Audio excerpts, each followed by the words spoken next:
Assalamualaikum warahmatullahi wabarakatuh. Perkenalkan, nama saya M. Fadil Ahmadi dengan NIM L1A1200026, Program Studi Kehutanan Fakultas Pertanian Universitas Jambi. Nah, tujuan dari pembuatan video ini adalah untuk menyelesaikan tugas ilmu sosial dan budaya dasar yang menjelaskan tentang materi manusia dan peradaban. Manusia dan peradaban adalah dua hal yang tak dapat dipisahkan karena mengingat posisi manusia mempunyai kapasitas kemampuan dalam cipta, rasa, dan karsa.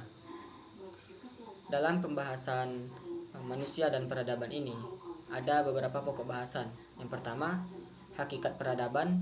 Yang kedua, manusia sebagai makhluk beradab dan masyarakat adab. Yang ketiga, dinamika peradaban. Yang pertama, hakikat peradaban.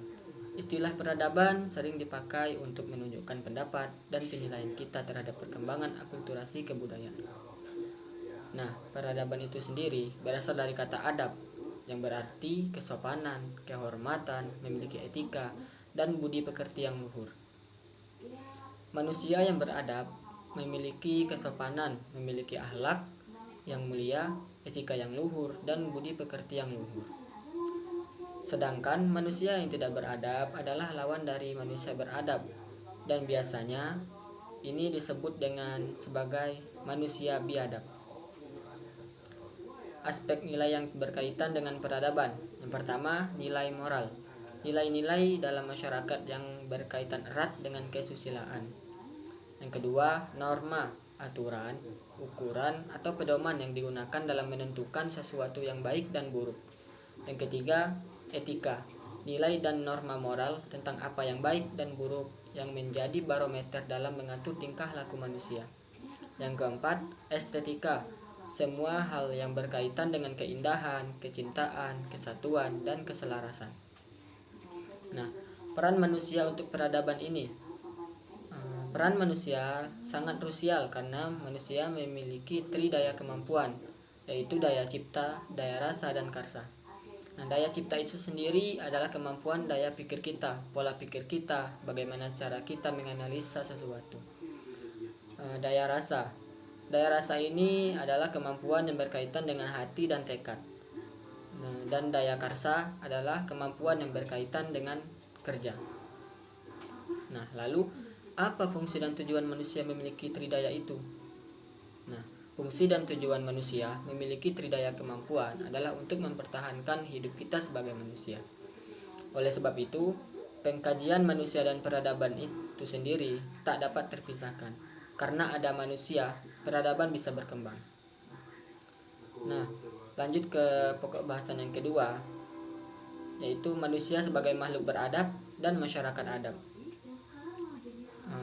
Baiklah, kita bahas dulu yang bagian pertama, manusia sebagai makhluk beradab.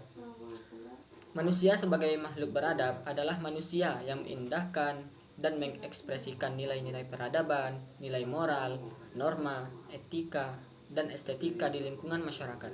Nah, artinya manusia yang beradab adalah manusia yang menjunjung tinggi kesopanan, kesatuan, keselarasan, etika, dan budi pekerti yang luhur. Nah, yang kedua, manusia sebagai masyarakat adab. Masyarakat adab tidak akan terwujudkan jika manusia tidak beradab. Maka dari itu, untuk mewujudkan manusia sebagai masyarakat adab, kita sebagai makhluk individu harus mengindahkan sikap beradab. Karena pada dasarnya manusia sebagai makhluk adab tingkatannya lebih tinggi dan akan memberikan kontribusi yang baik bagi kehidupan bermasyarakat.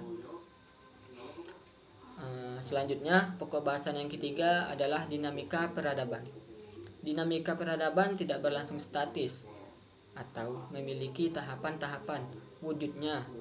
Nah, maka dapat dikatakan bahwa peradaban mampu berevolusi. Perkembangan peradaban berevolusi seiring bertambah dan berkembangnya ilmu pengetahuan dan teknologi. Pengetahuan itu sendiri akan mempengaruhi proses kemajuan kebudayaan. Nah, mengingat dinamika peradaban ini mengalami perubahan atau dinamika, tidak asing lagi bagi kita terhadap perkembangan peradaban ini.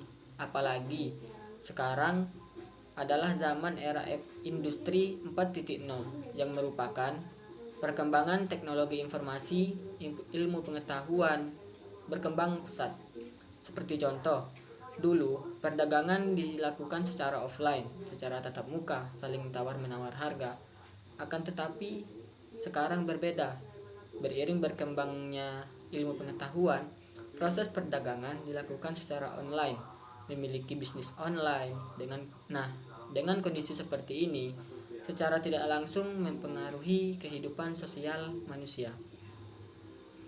Kondisi ini jelas membawa dampak bagi kehidupan manusia, dampak positif dan dampak negatif. Nah, kita sebagai makhluk individu, dengan dihadirkannya konsep peradaban ini, kita, bangsa Indonesia, harus benar-benar bisa berpikir kritis dan terbuka. Artinya, kita tetap mengindahkan nilai peradaban, mengembangkan tridaya kita. Karena kita sebagai makhluk Tuhan, memiliki ciri khas dan kelebihan yang berbeda, unik dan beragam. Perbedaan yang menonjol adalah pada tridaya kita, yaitu pada daya cipta, daya rasa, dan daya karsa. Kita sebagai manusia harus bisa memproteksi diri kita dengan tridaya itu, supaya kita bisa membuktikan dan mewujudkan manusia yang beradab. Di dunia ini, manusia adalah makhluk yang paling mulia. Sudah semestinya untuk menjadi manusia yang beradab dan menjunjung tinggi nilai-nilai peradaban itu sendiri. Nah, baiklah, itu saja pemaparan materi tentang manusia dan peradaban. Lebih dan kurangnya saya mohon maaf. Wabillahi taufiq wal hidayah. Wassalamualaikum warahmatullahi wabarakatuh.